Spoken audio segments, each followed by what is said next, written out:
اللہ رب العزت کی طرف سے ایک وعدہ تھا حضور علیہ السلام کے بارے میں، واللہ یعصمک من الناس، اے میرے حبیب صلی اللہ علیہ وسلم، اللہ پاک آپ کو لوگوں یعنی دشمنوں کے ہاتھوں سے ہمیشہ محفوظ رکھے گا۔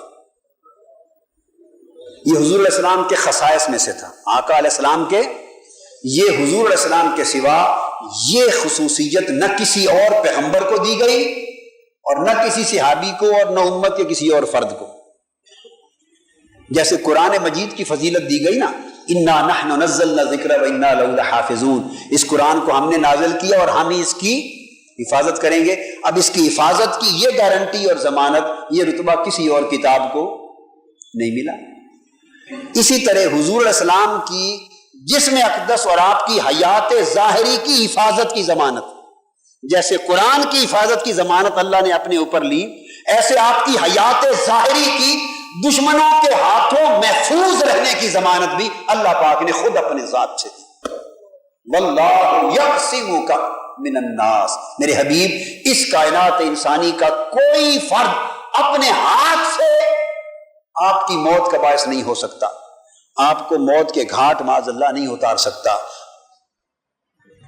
دشمنوں اور انسانوں کے ہاتھوں سے گزند پہنچنے سے جو باعث موت ہو جائے، اللہ پاک آپ کو ہمیشہ محفوظ رکھے گا۔ اللہ نے گویا قسم کھا لی، وعدہ کر لی، اور جس دن یہ وعدہ اترا وہ خاص حضور علیہ السلام کی ذات پاک کے لیے تھا۔ اس دن آپ نے اپنے مسلح گارڈز اور محافظ جو حضور علیہ السلام کی سنت تھی ہمیشہ ساتھ رکھتے تھے، اس دن ان کو چھٹی دے دی، فرمایا اب تم آزاد ہو، اب اسلام کی حفاظت کے دیگر امور انجام دو، میری ذات کی حفاظت کے لیے جو مسلح گارڈ رہتے تھے آج تمہاری ڈیوٹی ختم، اور اللہ نے یہ ڈیوٹی اپنے ذمہ لے لی۔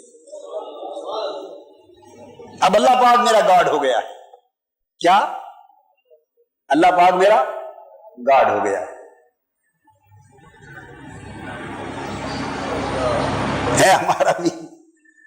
ہمارا بھی اللہ ہی محافظ ہے۔ باقی کوئی انسان کسی کو کیا بچا سکتا ہے؟ کوئی انسان کسی کو کیا بچا سکتا ہے؟ یہ ایک کوشش ہوتی ہے، ایک تدبیر ہوتی ہے، اور یہ حضور علیہ السلام کی سنت اور قرآن کا حکم ہے۔ یا ایھا الذین آمنوا خذوا حذرکم، ایمان والو اپنی حفاظت کی تدبیریں اختیار کرو، حکم ہے قرآن کا، اپنی حفاظت کی تدبیریں اختیار کرو۔ یہ امر التوکل کے خلاف نہیں ہوتا، حکم قرآن، اور حضور صلی اللہ علیہ وسلم کی سنت ہے۔ آپ کا توکل اس آیت کے اترنے سے پہلے بھی اللہ پر تھا اور آیت کے اترنے کے بعد بھی اللہ پر تھا۔ یہ تو معاذ اللہ نہیں ہے کہ آیت اتری تو توکل قائم ہوا اور پہلا زمانہ جو نبوت اور رسالت کا گزارا اس وقت توکل نہیں تھا، نہیں، اس وقت بھی توکل تھا، مگر جب یہ آیت اتری تو اللہ نے فرمایا میرے حبیب مکرم اب آپ کی جسمانی حفاظت اللہ نے اپنے ذمہ لے لی ہے، ان کی اور ڈیوٹیاں لگا دے۔ اللہ خود گارڈ ہو گیا۔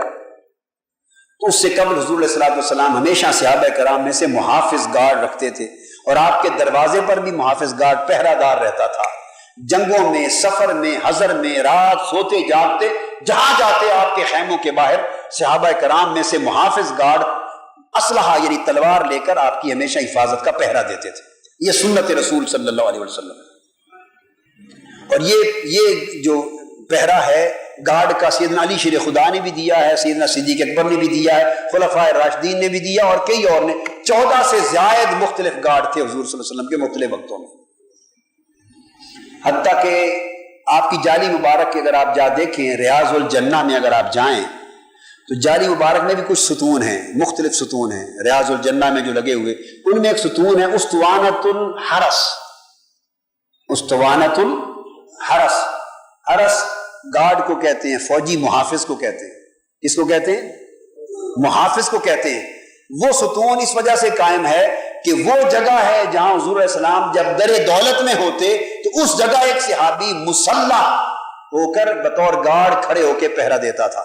تو جہاں ہر وقت حضور علیہ السلام کا مسلح گارڈ کھڑا رہتا تھا، محافظ، اس جگہ کی نشاندہی کے لیے ستون بن گیا کہ یہ حرس یعنی محافظ کی جگہ ہے۔ تو ریاض الجنہ میں موجود ہے، اور یہ جاری رہی۔ یہ حضور علیہ السلام کی سنت تھی اور امت کے لیے سنت تھی، مگر اس پہرے کو اس دن ختم فرمایا جس دن وہ آیت اتری، اور آیت میں اللہ کا اعلان آ گیا کہ آج سے یہ ذمہ داری میں نے خود لے لی۔ اب اللہ کا چونکہ وعدہ ہو گیا، اب حضور علیہ الصلوۃ والسلام کو کوئی شخص ایسی گزند نہیں پہنچا سکتا تھا جس سے آپ کی موت واقع ہو جائے۔